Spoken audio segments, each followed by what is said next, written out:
Segunda carta de Paulo aos Coríntios. 2 Coríntios 1.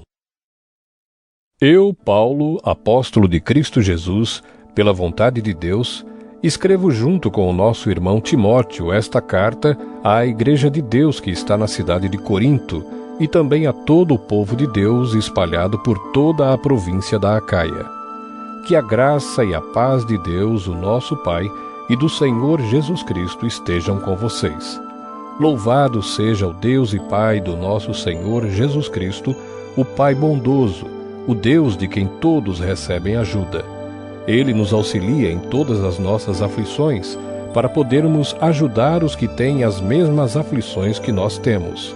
E nós damos aos outros a mesma ajuda que recebemos de Deus. Porque assim como tomamos parte nos muitos sofrimentos de Cristo, assim também por meio dele participamos da sua grande ajuda. Se sofremos, é para que vocês recebam ajuda e salvação. Se somos ajudados, então vocês também são e recebem forças para suportar com paciência os mesmos sofrimentos que nós suportamos. Desse modo, a esperança que temos em vocês está firme, pois sabemos que assim como vocês tomam parte nos nossos sofrimentos, assim também recebem a ajuda que Deus dá. Irmãos, queremos que saibam das aflições pelas quais passamos na província da Ásia. Os sofrimentos que suportamos foram tão grandes e tão duros que já não tínhamos mais esperança de escapar de lá com vida. Nós nos sentíamos como condenados à morte, mas isso aconteceu para que aprendêssemos a confiar não em nós mesmos, e sim em Deus, que ressuscita os mortos. Ele nos salvou e continuará a nos salvar desses terríveis perigos de morte.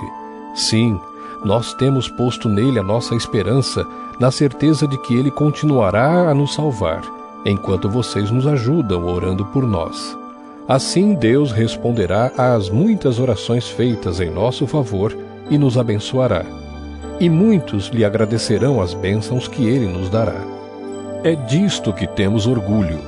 A nossa consciência nos afirma que a nossa maneira de viver no mundo, e especialmente em relação a vocês, tem sido dirigida pela franqueza e sinceridade que Deus nos dá e também pelo poder da sua graça e não pela sabedoria humana. Pois escrevemos a vocês somente o que vocês podem ler e entender.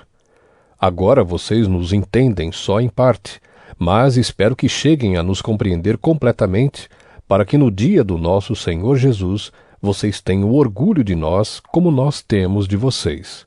Eu estava tão certo de tudo isso que no início fiz planos para ir visitar vocês a fim de que vocês pudessem ser abençoados mais uma vez. De fato, eu estava pensando em visitá-los na minha ida para a província da Macedônia e também na volta, a fim de conseguir ajuda para a minha viagem à Judéia. Será que fui irresponsável quando resolvi fazer isso? Será que ao fazer os meus planos, penso somente nos meus próprios interesses e por isso digo sim, sim e não, não ao mesmo tempo? Em nome de Deus, que é verdadeiro, o que prometi a vocês não foi um sim e um não ao mesmo tempo. Pois Jesus Cristo, o Filho de Deus, que foi anunciado entre vocês por Silas, por Timóteo e por mim mesmo, não é sim e não ao mesmo tempo. Pelo contrário, ele é o sim de Deus. Porque é o sim de todas as promessas de Deus. Por isso dizemos amém, por meio de Jesus Cristo, para a glória de Deus. Pois é o próprio Deus que nos dá a nós e a vocês a certeza de que estamos unidos com Cristo. E foi Deus quem nos separou para si mesmo.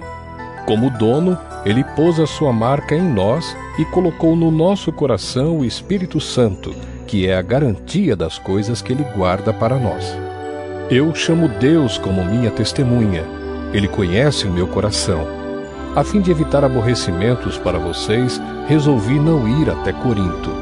Não estamos querendo mandar na sua fé, pois vocês estão firmes na fé.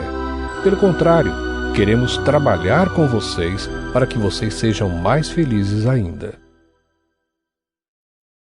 2 Coríntios 2. Portanto, para não entristecê-los de novo, eu resolvi não ir ver vocês, pois se eu entristeço vocês, então quem vai me alegrar? Somente vocês a quem tenho entristecido. Foi por isso que escrevi aquela carta.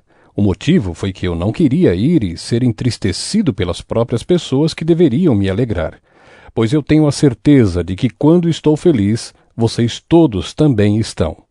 Eu escrevi aquela carta muito preocupado e triste e derramando muitas lágrimas. Porém, não escrevi para fazer com que vocês ficassem tristes, mas para que soubessem do grande amor que tenho por todos vocês. Mas, se alguém fez com que alguma pessoa ficasse triste, não fez isso a mim, mas sim a vocês, ou pelo menos a alguns de vocês. Escrevo assim para não ser muito duro com esse homem. Basta o castigo que a maioria já deu a ele. Agora vocês devem perdoá-lo e animá-lo para que ele não fique tão triste, que acabe caindo no desespero. Por isso peço que façam com que ele tenha a certeza de que vocês o amam. E foi por isso também que escrevi aquela carta. Eu queria pôr vocês à prova e saber se estão sempre prontos a obedecer aos meus ensinos. Quando vocês perdoam alguém, eu também perdoo. Porque quando eu perdoo, se é que de fato tenho alguma coisa a perdoar, faço isso por causa de vocês na presença de Cristo, a fim de que Satanás não se aproveite de nós, pois conhecemos bem os planos dele. Quando cheguei à cidade de Troade para anunciar o Evangelho de Cristo, vi que o Senhor me havia aberto o caminho para o trabalho ali. Mas eu estava muito preocupado porque não tinha conseguido encontrar o nosso irmão Tito. Por isso me despedi dos irmãos dali e fui para a província da Macedônia. Mas dou graças a Deus porque, unidos com Cristo, somos sempre conduzidos por Deus como prisioneiros no desfile de vitória de Cristo. Como um perfume que se espalha por todos os lugares, somos usados por Deus para que Cristo seja conhecido por todas as pessoas. Porque somos como o cheiro suave do sacrifício que Cristo oferece a Deus, cheiro que se espalha entre os que estão sendo salvos e os que estão se perdendo. Para os que estão se perdendo, é um mau cheiro que mata, mas para os que estão sendo salvos, é um perfume muito agradável que dá vida. Então, quem é capaz de realizar um trabalho como esse? Nós não somos como muitas pessoas que entregam a mensagem de Deus como se estivessem fazendo um negócio qualquer. Pelo contrário, foi Deus quem nos enviou, e por isso anunciamos a sua mensagem com sinceridade na presença dele, como mensageiros de Cristo. 2 Coríntios 3. Quando dizemos isso, será que estamos começando a nos elogiar a nós mesmos? Por acaso, como acontece com alguns, nós precisamos entregar cartas de recomendação para vocês ou pedi-las a vocês? Vocês mesmos são a nossa carta, escrita no nosso coração, para ser conhecida e lida por todos. Sim, é claro que vocês são uma carta escrita pelo próprio Cristo e entregue por nós. Ela não foi escrita com tinta, mas com o Espírito do Deus vivo. Ela não está gravada em placas de pedra, mas em corações humanos. Dizemos isso por causa da confiança que temos em Deus, por meio de Cristo. Em nós não há nada que nos permita afirmar que somos capazes de fazer esse trabalho, pois a nossa capacidade vem de Deus. É Ele quem nos torna capazes de servir à nova aliança, que tem como base não a lei escrita, mas o Espírito de Deus. A lei escrita mata, mas o Espírito de Deus dá a vida. Quando a lei que traz a morte foi gravada em placas de pedra, a glória de Deus apareceu e o rosto de Moisés ficou brilhando. O brilho do seu rosto já estava desaparecendo quando ele entregou as placas ao povo de Israel. Mas, mesmo assim, esse brilho era tão forte que os israelitas não podiam fixar os olhos em Moisés. Se o domínio da lei veio com tanta glória, quanto maior ainda é a glória que acompanha o domínio do Espírito de Deus. A lei que condena as pessoas teve glória, porém muito mais glória tem o Espírito, que traz a salvação. Pois a glória que antes era tão grande não é mais nada por causa da glória de agora, que é muito maior.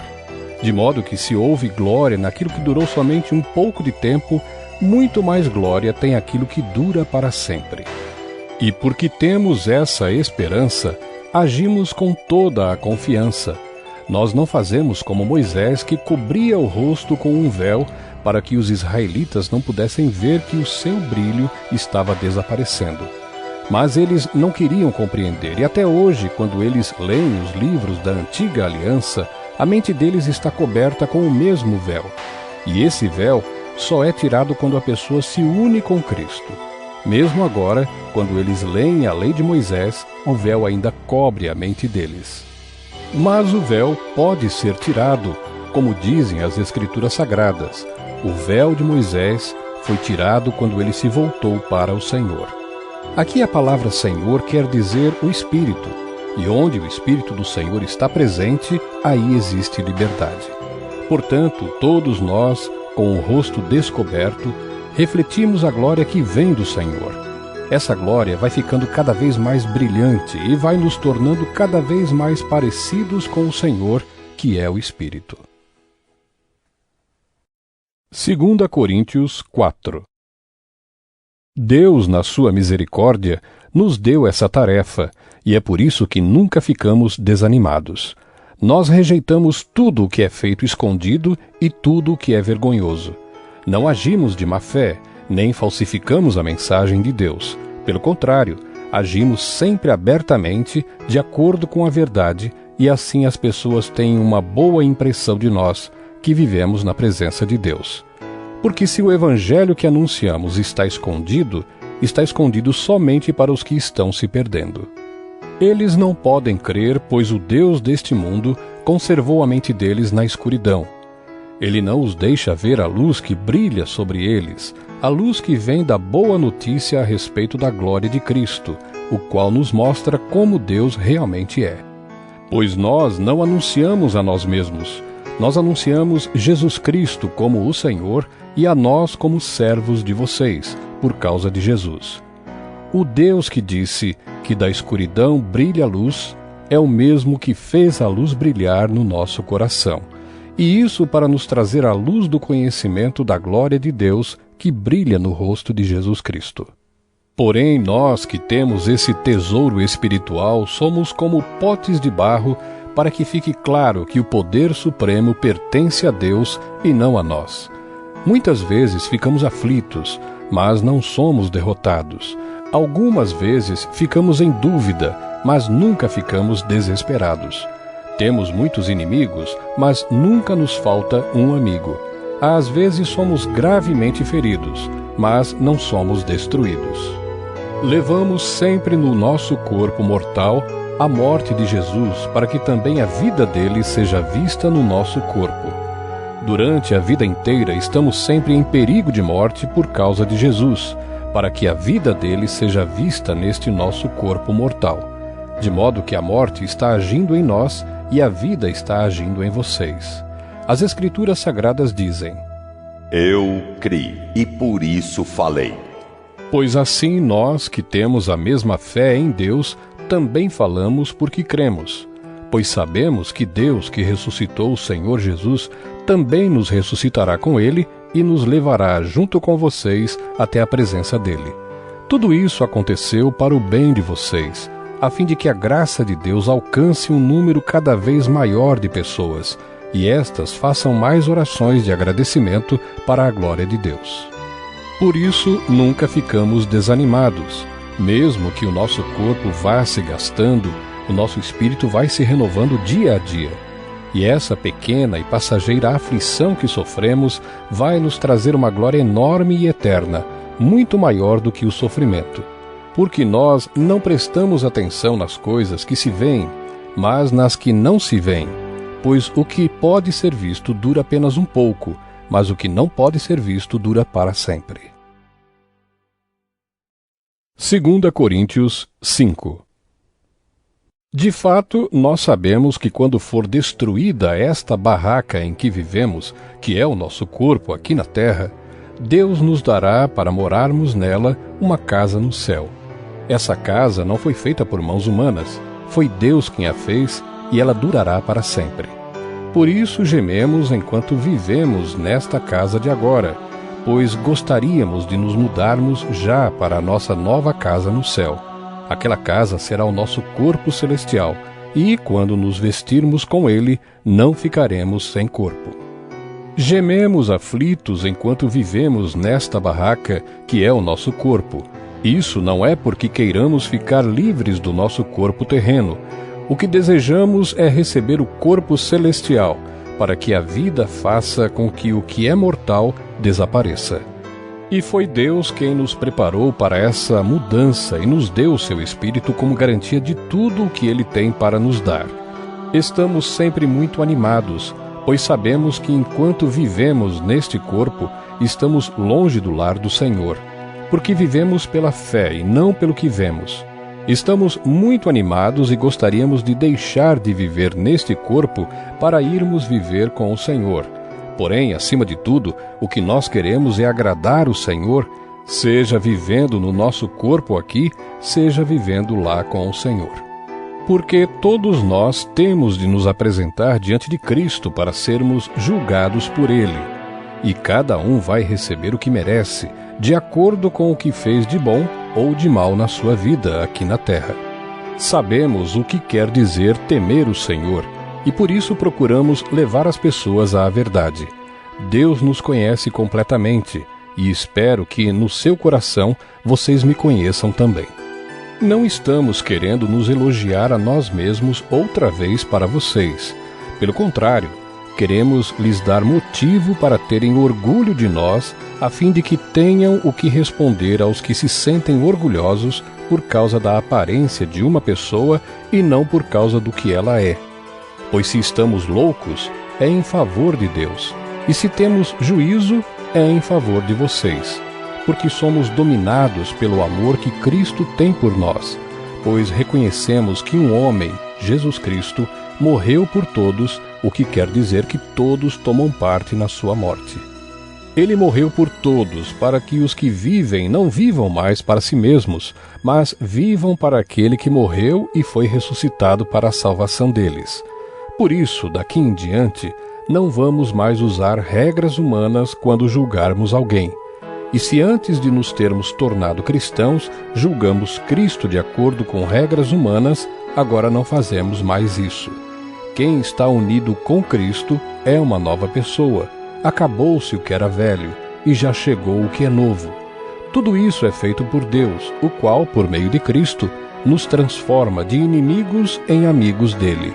E Deus nos deu a tarefa de fazer com que os outros também sejam amigos dele. A nossa mensagem é esta: Deus não leva em conta os pecados dos seres humanos, e por meio de Cristo, Ele está fazendo com que eles sejam seus amigos. E Deus nos mandou entregar a mensagem que fala da maneira como Ele faz com que eles se tornem seus amigos. Portanto, estamos aqui falando em nome de Cristo, como se o próprio Deus estivesse pedindo por meio de nós. Em nome de Cristo, nós pedimos a vocês que deixem que Deus os transforme de inimigos em amigos dele. Em Cristo não havia pecado, mas Deus colocou sobre Cristo a culpa dos nossos pecados para que nós, em união com Ele, vivamos de acordo com a vontade de Deus. 2 Coríntios 6. Portanto, nós, como companheiros de trabalho no serviço de Deus, pedimos o seguinte: não deixem que fique sem proveito a graça de Deus, a qual vocês receberam. Escutem o que Deus diz. Quando chegou o tempo de mostrar a minha bondade, eu atendi o seu pedido e o socorri quando chegou o dia da salvação. Escutem, este é o tempo em que Deus mostra a sua bondade. Hoje é o dia de ser salvo. Não queremos que alguém ache defeito no nosso trabalho e por isso fazemos o possível para não atrapalhar ninguém. Pelo contrário, em tudo mostramos que somos servos de Deus, suportando com muita paciência as aflições, os sofrimentos e as dificuldades. Temos sido chicoteados, presos e agredidos nas agitações populares. Temos trabalhado demais, temos ficado sem dormir e sem comer. Por meio da nossa pureza, conhecimento, paciência e delicadeza, mostramos que somos servos de Deus. Por meio do Espírito Santo, Temos mostrado isso pelo nosso amor verdadeiro, pela mensagem da verdade e pelo poder de Deus. Por vivermos em obediência à vontade de Deus, temos as armas que usamos tanto para atacar como para nos defender. Somos elogiados e caluniados. Alguns nos insultam, outros falam bem de nós. Somos tratados como mentirosos, mas falamos a verdade. Somos tratados como desconhecidos, embora sejamos bem conhecidos de todos. Somos tratados como se estivéssemos mortos, mas, como vocês estão vendo, continuamos vivos. Temos sido castigados, mas não fomos mortos.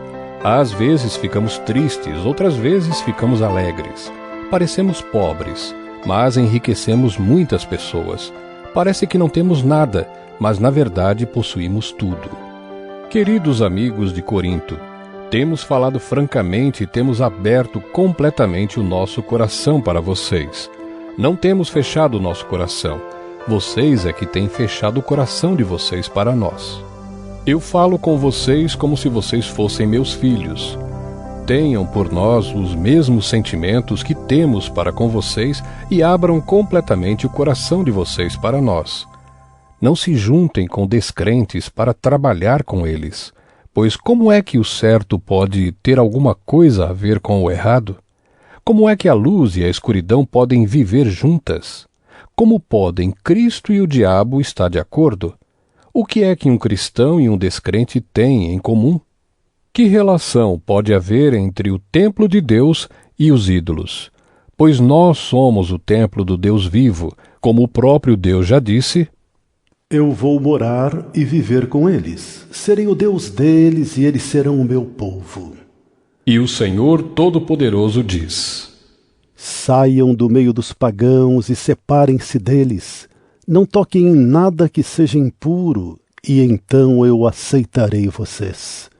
Eu serei o pai de vocês, e vocês serão meus filhos e minhas filhas. 2 Coríntios 7. Meus queridos amigos, todas essas promessas são para nós. Por isso, purifiquemos a nós mesmos de tudo o que torna impuro o nosso corpo e a nossa alma. E, temendo a Deus, vivamos uma vida completamente dedicada a Ele. Deem um lugar para nós no coração de vocês. Nós não prejudicamos ninguém, não causamos a desgraça de ninguém, e não procuramos tirar vantagem de ninguém. Não digo isso para condenar vocês, pois, como eu disse antes, vocês são tão amados por nós que estamos sempre juntos, tanto para morrer como para viver. Tenho muita confiança em vocês e me orgulho de vocês. No meio de todas as nossas aflições, eu continuo muito animado e cheio de alegria. Mesmo depois de termos chegado à província da Macedônia, não descansamos nada.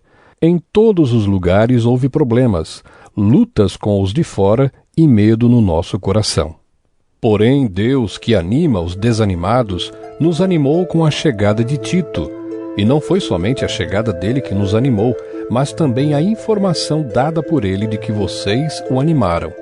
Ele contou que vocês estão com saudade de mim e disse que estão muito tristes e estão prontos para me defender. Por isso agora estou mais feliz ainda. Não me arrependo de ter escrito aquela carta, embora vocês tenham ficado tristes por causa dela. Quando soube que a carta os deixou tristes por algum tempo, eu poderia ter ficado arrependido. Mas agora estou alegre, não porque vocês ficaram tristes, mas porque aquela tristeza fez com que vocês se arrependessem. Aquela tristeza foi usada por Deus, e assim nós não causamos nenhum mal a vocês. Pois a tristeza que é usada por Deus produz o arrependimento que leva à salvação, e nisso não há motivo para alguém ficar triste. Mas as tristezas deste mundo produzem a morte. Vocês suportaram a tristeza da maneira que agrada a Deus. E vejam agora os resultados. Isso fez com que vocês levassem a sério o assunto e resolvessem se defender. Fez também com que vocês ficassem zangados e com medo. Depois ficaram com vontade de me ver e resolveram castigar o culpado. Em tudo isso, vocês mostraram que não tiveram nenhuma culpa naquele caso. Portanto, Embora tivesse escrito aquela carta, eu não a escrevi por causa de quem ofendeu, nem por causa da pessoa que foi ofendida. Pelo contrário, escrevi a carta para tornar claro a vocês que Deus sabe do grande cuidado que vocês têm por nós. Foi por isso que ficamos animados. Além do ânimo que recebemos, ficamos mais contentes ainda vendo a alegria de Tito, pois todos vocês o têm ajudado a sentir-se bem. Eu havia falado muito bem de vocês a ele, e vocês não me desapontaram. Temos sempre dito a verdade a vocês. Assim também é verdadeiro o elogio que fizemos a Tito a respeito de vocês. E o amor dele por vocês cresce cada vez mais quando ele lembra como vocês todos estavam prontos para obedecer e como o receberam com humildade e respeito. Estou alegre por poder confiar completamente em vocês. 2 Coríntios 8. Irmãos, queremos que vocês saibam o que a graça de Deus tem feito nas igrejas da província da Macedônia. Os irmãos dali têm sido muito provados pelas aflições por que têm passado. Mas a alegria deles foi tanta que, embora sendo muito pobres, eles deram ofertas com grande generosidade. Afirmo a vocês que eles fizeram tudo o que podiam e mais ainda. E com toda a boa vontade, pediram com insistência que os deixássemos participar da ajuda para o povo de Deus da Judéia, e eles insistiram nisso. E fizeram muito mais do que esperávamos. Primeiro, eles deram a si mesmos ao Senhor, e depois, pela vontade de Deus, eles se deram a nós também. De modo que pedimos a Tito, que começou a recolher essas ofertas, que continuasse e ajudasse vocês a completarem esse serviço especial de amor. Vocês mostram que, em tudo, são mais ricos do que os outros, na fé, na palavra, no conhecimento, na vontade de ajudar os outros e no nosso amor por vocês. E nesse novo serviço de amor, queremos também que façam mais do que os outros. Não estou querendo mandar em vocês. O que eu estou querendo é que conheçam o entusiasmo com que as igrejas da Macedônia deram ofertas, para que assim vocês vejam se o amor de vocês é verdadeiro ou não. Porque vocês já conhecem o grande amor do nosso Senhor Jesus Cristo. Ele era rico, mas por amor a vocês, ele se tornou pobre, a fim de que vocês se tornassem ricos por meio da pobreza dele. Minha opinião sobre o assunto é esta: é melhor para vocês que terminem agora o que começaram no ano passado. Vocês foram os primeiros não somente a ajudar, mas também a querer ajudar. Portanto, continuem e completem o trabalho. Façam isso com o mesmo entusiasmo que tiveram no princípio, dando de acordo com o que têm. Porque se alguém quer dar, Deus aceita a oferta conforme o que a pessoa tem. Deus não pede o que a pessoa não tem. Não estou querendo aliviar os outros e pôr um peso sobre vocês. Já que agora vocês têm bastante, é justo que ajudem os que estão necessitados.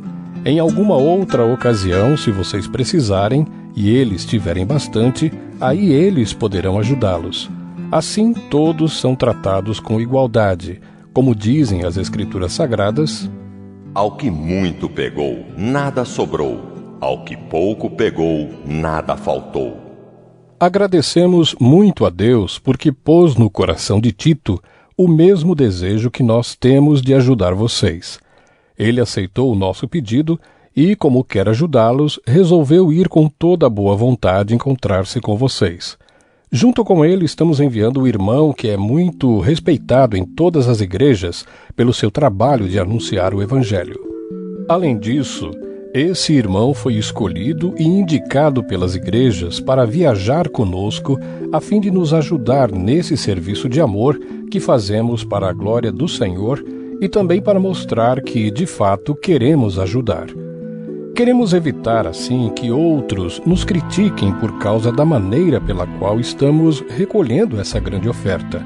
A nossa vontade é fazer aquilo que tanto o Senhor como as pessoas acham certo. Com eles, estamos enviando outro irmão nosso. Muitas vezes o pusemos à prova e assim sabemos que ele está sempre pronto para ajudar. E agora que ele tem tanta confiança em vocês, está com muito mais vontade ainda de auxiliar. A respeito de Tito, afirmo que ele é meu companheiro de trabalho na ajuda que dou a vocês.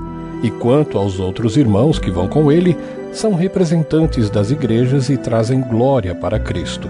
Por isso, para que as outras igrejas fiquem sabendo, mostrem a esses irmãos que vocês os amam e que nós temos razão de elogiar vocês. 2 Coríntios 9.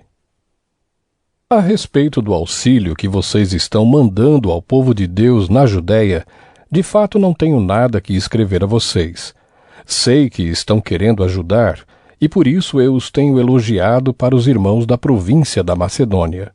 Eu disse que vocês, os irmãos que moram na província da Acaia, já estavam dispostos a ajudar desde o ano passado. A maioria deles ficou muito animada com a boa vontade de vocês. Agora estou enviando estes irmãos para que não fique sem valor o elogio que fiz a respeito de vocês sobre esse assunto. Mas, como eu disse, vocês estarão prontos para ajudar. Porém, se alguns irmãos da Macedônia forem comigo e não os encontrarem preparados, isso vai ser uma vergonha para nós, que tivemos tanta confiança em vocês, e sem falar na vergonha que vocês mesmos vão sentir. Por isso achei que era preciso pedir aos irmãos que fossem antes de mim para preparar a oferta que vocês prometeram. E assim, quando eu chegar aí, ela já estará pronta, e todos ficarão sabendo que vocês deram ofertas porque quiseram e não porque foram obrigados. Lembrem disto: quem planta pouco, colhe pouco. Quem planta muito, colhe muito. Que cada um dê a sua oferta conforme resolveu no seu coração, não com tristeza nem por obrigação, pois Deus ama quem dá com alegria. E Deus pode dar muito mais do que vocês precisam para que vocês tenham sempre tudo o que necessitam, e ainda mais do que o necessário, para fazerem todo tipo de boas obras. Como dizem as Escrituras Sagradas: Ele dá generosamente aos pobres, e a sua bondade dura para sempre. E Deus, que dá a semente para semear e o pão para comer, também dará a vocês todas as sementes que vocês precisam. Ele fará com que elas cresçam e deem uma grande colheita como resultado da generosidade de vocês. Ele fará com que vocês sejam sempre ricos para que possam dar com generosidade. E assim muitos agradecerão a Deus a oferta que vocês estão mandando por meio de nós. Porque isso que vocês fazem não somente ajuda o povo de Deus que está necessitado, mas também faz com que eles façam muitas orações de gratidão a Deus. Eles darão glória a Deus, pois esse serviço que vocês estão prestando mostra a eles como vocês são dedicados ao Evangelho de Cristo, que vocês aceitam e seguem. E eles também darão glória a Deus pela oferta generosa que vocês estão dando a eles e a todos os outros. E eles orarão com muito carinho por vocês, por causa do imenso amor que Deus tem mostrado a vocês. Agradeçamos a Deus o presente que Ele nos dá, um presente que palavras não podem descrever. 2 Coríntios 10. Dizem que eu sou humilde quando estou com vocês, mas duro quando estou longe. Pois eu, Paulo, faço este apelo a vocês em nome de Cristo, que foi carinhoso e bondoso. Quando eu for aí, não me obriguem a ser duro, pois eu tenho certeza de que posso agir com dureza contra os que afirmam que fazemos as coisas por motivos humanos. É claro que somos humanos, mas não lutamos por motivos humanos. As armas que usamos na nossa luta não são do mundo, são armas poderosas de Deus, capazes de destruir fortalezas. E assim destruímos ideias falsas e também todo o orgulho humano que não deixa que as pessoas conheçam a Deus. Dominamos todo o pensamento humano e fazemos com que ele obedeça a Cristo. E quando vocês provarem que são obedientes, estaremos prontos para castigar qualquer desobediência. Vocês julgam as coisas pela aparência.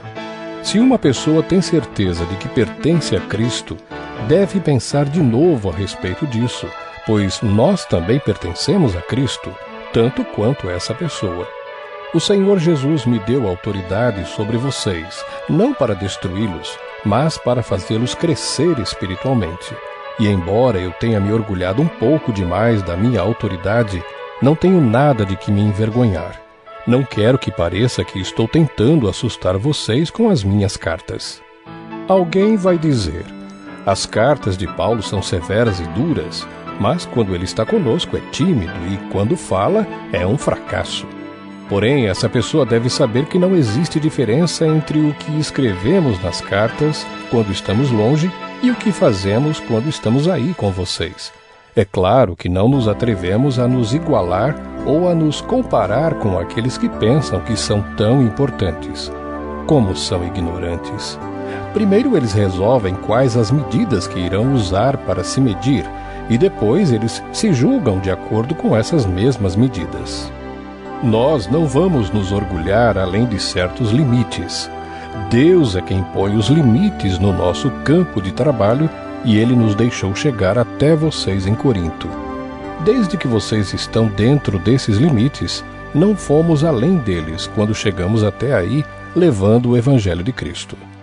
Assim, não nos orgulhamos do trabalho que outros têm feito em lugares que vão além dos limites que Deus nos deu. Pelo contrário, esperamos que a fé que vocês têm possa crescer e que nós possamos fazer um trabalho ainda maior entre vocês, sempre dentro dos limites que Deus tem posto para nós. Então poderemos anunciar o Evangelho em outras regiões além daquela onde vocês moram.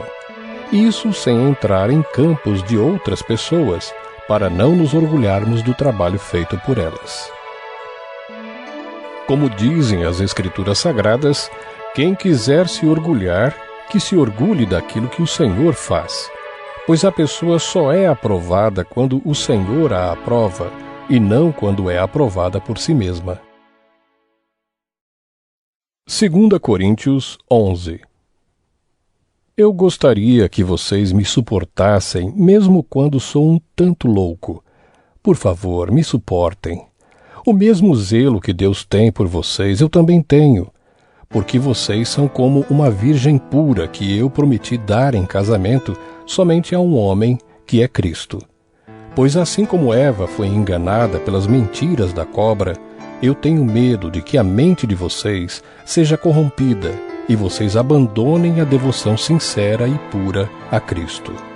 Porque vocês suportam com alegria qualquer um que chega e anuncia um Jesus diferente daquele que nós anunciamos, e aceitam um Espírito e um Evangelho completamente diferentes do Espírito de Deus e do Evangelho que receberam de nós. Eu não acho que tenho menos valor do que esses tais superapóstolos. Talvez eu seja um principiante no falar, mas no conhecimento não sou. Sempre e em todas as situações temos dado provas disso a vocês. Quando anunciei a vocês a boa notícia de Deus, fiz isso completamente de graça. Eu me humilhei para engrandecer vocês. Será que houve algum mal nisso? Enquanto estive trabalhando entre vocês, fui pago por outras igrejas. Por assim dizer, eu estava roubando delas para ajudar vocês. E durante o tempo em que estive com vocês, quando precisava de alguma coisa, não incomodava ninguém, pois os irmãos que vieram da Macedônia me trouxeram tudo o que eu precisava. O que aconteceu no passado e acontecerá no futuro é isto: eu nunca exigirei que vocês me ajudem. Pela verdade de Cristo, a qual está em mim, eu garanto que ninguém, em nenhum lugar da Acaia, tirará de mim este orgulho de anunciar o Evangelho sem cobrar nada. Por que estou dizendo isso? Será que é porque não amo vocês? Deus sabe que os amo.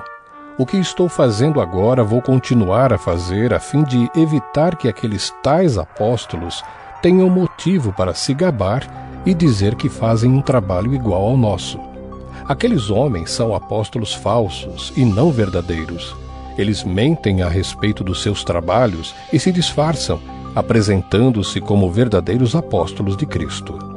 E isso não é de admirar, pois até Satanás pode se disfarçar e ficar parecendo um anjo de luz.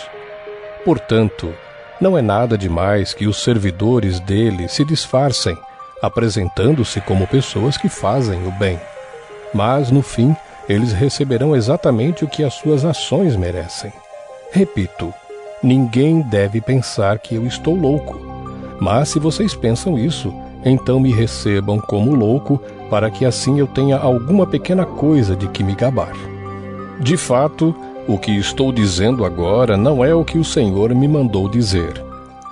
Quanto a eu me gabar, estou realmente falando como louco, já que existem tantas pessoas que se gabam por motivos apenas humanos, eu também vou me gabar de mim mesmo. Vocês são tão sábios e suportam de boa vontade os loucos. Toleram os que mandam em vocês e exploram vocês. Toleram os que os enganam, os que os tratam com desprezo e os que lhes dão bofetadas. Tenho até vergonha de confessar que nós fomos tímidos demais e não fomos capazes de fazer coisas como essas. Mas se os outros se atrevem a se gabar de alguma coisa, eu também vou me atrever, embora isso seja uma loucura. Eles são hebreus? Eu também sou. Eles são israelitas? Eu também sou. Eles são descendentes de Abraão? Eu também sou. Eles são servos de Cristo? Mas eu sou um servo melhor do que eles, embora, ao dizer isso, eu esteja falando como se fosse louco. Pois eu tenho trabalhado mais do que eles e tenho estado mais vezes na cadeia. Tenho sido chicoteado muito mais do que eles e muitas vezes estive em perigo de morte. Em 5 ocasiões, os judeus me deram 39 chicotadas. 3 vezes os romanos me bateram com porretes e uma vez fui apedrejado. 3 vezes o navio em que eu estava viajando afundou e numa dessas vezes passei 24 horas boiando no mar. Nas muitas viagens que fiz, tenho estado em perigos de inundações e de ladrões, em perigos causados pelos meus patrícios, os judeus, e também pelos não-judeus. Tenho estado no meio de perigos nas cidades, nos desertos e em alto mar, e também em perigos causados por falsos irmãos. Tenho tido trabalhos e canseiras. Muitas vezes tenho ficado sem dormir. Tenho passado fome e sede. Tem-me faltado casa, comida e roupas. Além dessas e de outras coisas, ainda pesa diariamente sobre mim a preocupação que tenho por todas as igrejas. Quando alguém está fraco, eu também me sinto fraco. E quando alguém cai em pecado, eu fico muito aflito. Se existe motivo para eu me gabar, então vou me gabar das coisas que mostram a minha fraqueza. O Deus e Pai do Senhor Jesus, o Deus que é bendito para sempre, sabe que não estou mentindo. Quando estive na cidade de Damasco, o governador nomeado pelo rei Aretas pôs guardas nos portões da cidade para me prenderem. Porém, os meus amigos fizeram com que eu descesse num grande cesto por uma abertura da muralha, e assim escapei do governador. 2 Coríntios 12. Embora não adiante nada, eu preciso me gabar de mim mesmo. Agora vou falar a respeito das visões e revelações que o Senhor me tem dado. Conheço um cristão que há 14 anos foi levado de repente até o mais alto céu. Não sei se isso de fato aconteceu ou se ele teve uma visão. Somente Deus sabe. Repito, sei que esse homem foi levado de repente ao paraíso. Não sei se isso de fato aconteceu ou se foi uma visão. Somente Deus sabe. E ali ele ouviu coisas que palavras humanas não conseguem contar. Eu me gabarei desse homem, mas não me gabarei de mim mesmo, a não ser das coisas que mostram as minhas fraquezas. No entanto, se eu quisesse me gabar de mim mesmo, isso não seria uma loucura, porque estaria dizendo a verdade. Mas eu não me gabarei, pois quero que a opinião que as pessoas têm de mim se baseie naquilo que me viram fazer e me ouviram dizer. Mas, para que não ficasse orgulhoso demais por causa das coisas maravilhosas que vi, eu recebi uma doença dolorosa, que é como um espinho no meu corpo.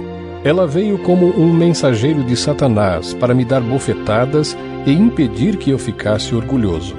3 vezes orei ao Senhor, pedindo que Ele me tirasse esse sofrimento. Mas Ele me respondeu: a minha graça é tudo o que você precisa, pois o meu poder é mais forte quando você está fraco. Portanto, eu me sinto muito feliz em me gabar das minhas fraquezas, para que assim a proteção do poder de Cristo esteja comigo. Eu me alegro também com as fraquezas, os insultos, os sofrimentos, as perseguições e as dificuldades pelos quais passo por causa de Cristo.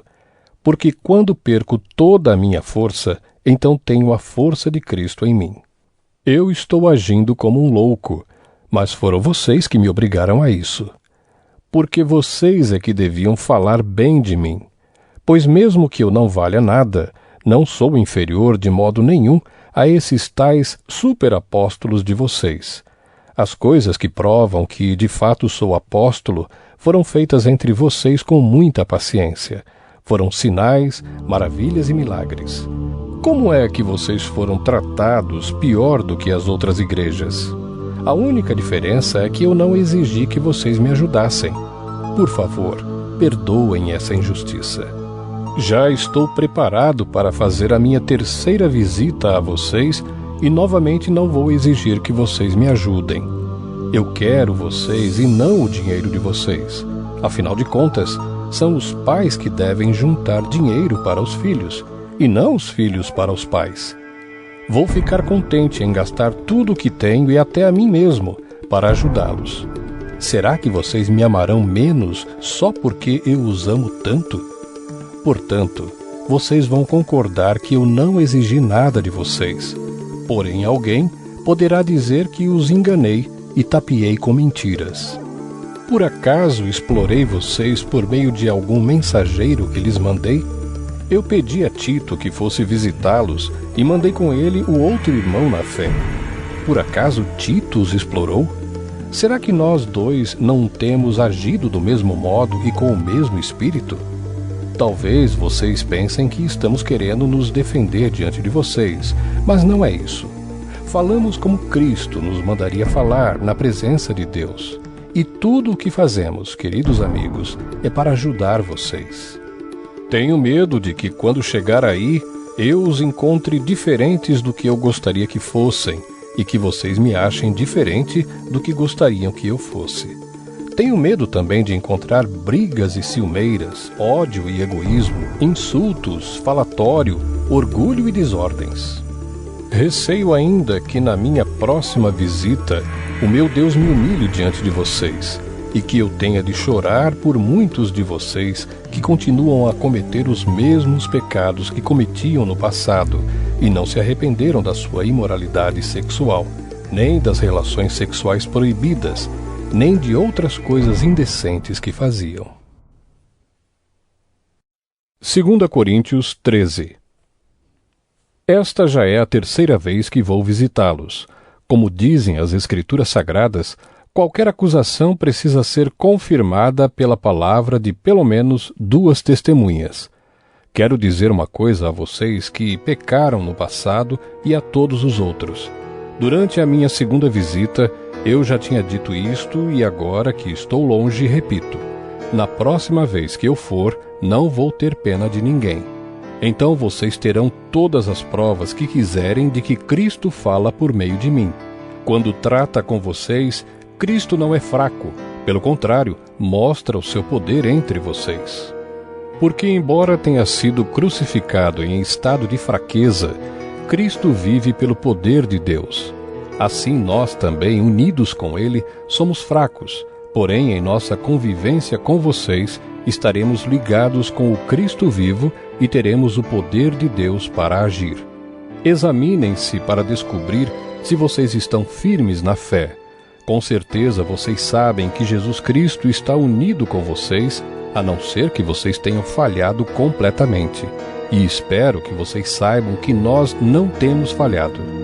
Oramos a Deus pedindo que vocês não façam nada que seja mal, não para mostrar que nós somos um sucesso, mas para que vocês façam o que é certo.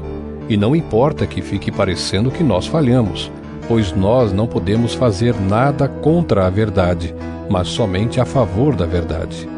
Por isso ficamos alegres quando estamos fracos, contanto que vocês estejam fortes. E também oramos para que vocês se tornem mais fortes na fé.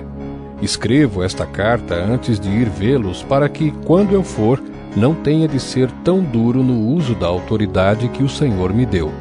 Essa autoridade é para fazer com que vocês cresçam espiritualmente e não para destruí-los. E agora, irmãos, até logo. Procurem ser corretos em tudo. Escutem bem o que eu digo. Tenham todos o mesmo modo de pensar e vivam em paz. E o Deus de amor e de paz estará com vocês. Cumprimentem uns aos outros com um beijo de irmão. Todo o povo de Deus manda saudações. Que a graça do Senhor Jesus Cristo, o amor de Deus e a presença do Espírito Santo estejam com todos vocês.